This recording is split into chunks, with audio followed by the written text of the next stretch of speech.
Hello, my name is Vicar Trevor VanBlarcom. I am from St. John's Lutheran Church in Orange, California. Vicar is a pastor in training, and my current ministry program that I'm in here at St. John's is the minister to youth and students. So any high school students, any junior high students, and any students really that go to school at St. John's fall under my care. Okay, and we have some questions for you, Anna.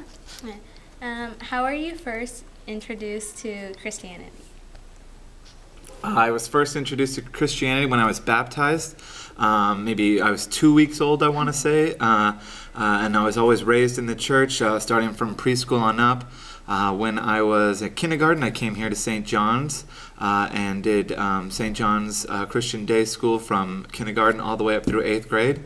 After that, I went on to Lutheran High School, where I continued that education, and then I wanted to be a teacher in a Lutheran school, and in order to do that, the fastest way to get out of college and into working is to go to a Concordia, which is our college system. And so I went to Concordia University in Irvine, and that's basically, I hope, an answer to your question. When did you first appreciate the meaning of being a Christian? Gosh, that's a tough question, because I think you're always going to be learning that question every single day of what it really means to be a Christian and to be a disciple of Jesus. I can look back in periods of my life where I was absolutely on fire, doing stuff just for the Lord, and then times when I was completely ignoring Him, wanting nothing to do with Him. So I would say even now, still trying to figure out my daily walk with Christ. But if we're looking for an answer of like when did it become real for me? When did it become less of joining my parents to church? I'd say after confirmation in high school, probably around sophomore year, maybe junior year. I can't remember now. But I had one teacher. What was her name? Her name was Mrs. Kemp. Mrs. Kemp was awesome. She truly modeled for me what it meant to be a Christian in today's society, and I just ever since knew, okay, I get it. This is a real thing. This is mine. This is something that Christ has given me, and I want to glorify Him in everything that I do. And I definitely failed at that, but every day is that forgiveness of sins, that walking in that new life of Christ, and just. What made you want to become a pastor?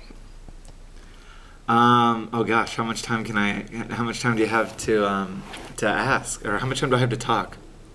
It's okay. Oh, okay. All right. Well, I will give you the semi-short story. Let's see. So I was teaching for 5 years here at St. John's at the school, and I even had Dominique as a student. That's where I met Dominique. And what happened was I wanted to be a PE teacher, and I wanted to be like Mr. Sports, because I don't know if you can see these muscles in that shot or not, but I thought that was what I'm going to do. I'm going to coach. I'm going to do all the sports. It's just going to be awesome. And after my first year of teaching, the position for PE teacher was open, and they asked me if I wanted to do it.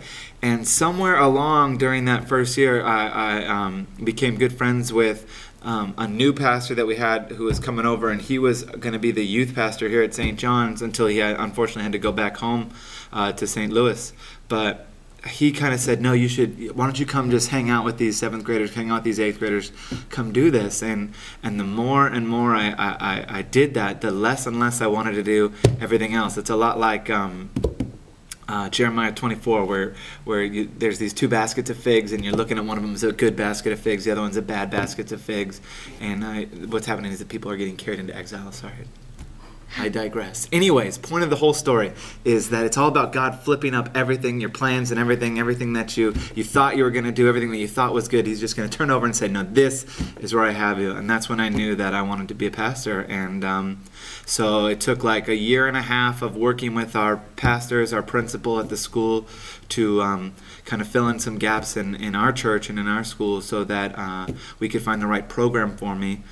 Traditionally, our pastors have to go to either St. Louis or Indiana, but there is a California seminary that we have that is focused on outreach and is very mission-driven and focuses on inner-city, urban areas. And so this position kind of became available. I got accepted into that seminary program and have just been doing it ever since, so for about a year now. That was a really long answer. I'm sorry. What do you hope to accomplish when you're a pastor?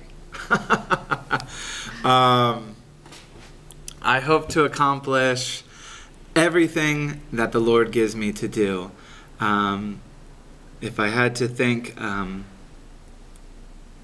if I had one way I'd want to be remembered, is just that would be kind of meeting people where they're at, wherever they're at in their life, if that's a broken life, if that's, whatever it is, and taking them a little bit deeper, and hopefully walking with them on this journey of faith as we go through it together, and being their pastor who cares for them and loves them and supports them.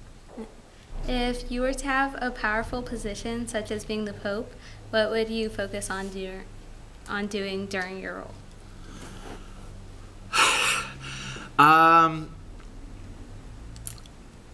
Well, I would,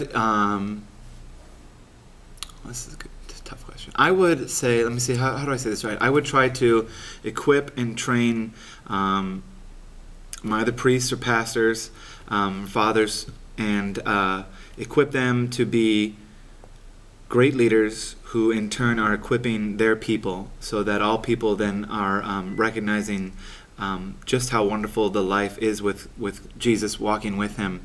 And and I would really strive to say, bringing the church back together, that the universal church, and striving for unity between, I'll just say for Lutherans and for Catholics. I think what an amazing thing that would be, to see what happened and then to come back would truly be the Holy Spirit working and repairing and doing good things. I think would be awesome. That's what I would do. I just have one more question. Can I have a high five? Oh yeah. Well. Oh yeah. Okay. Me too. Are you getting it? I think so. Okay. Okay.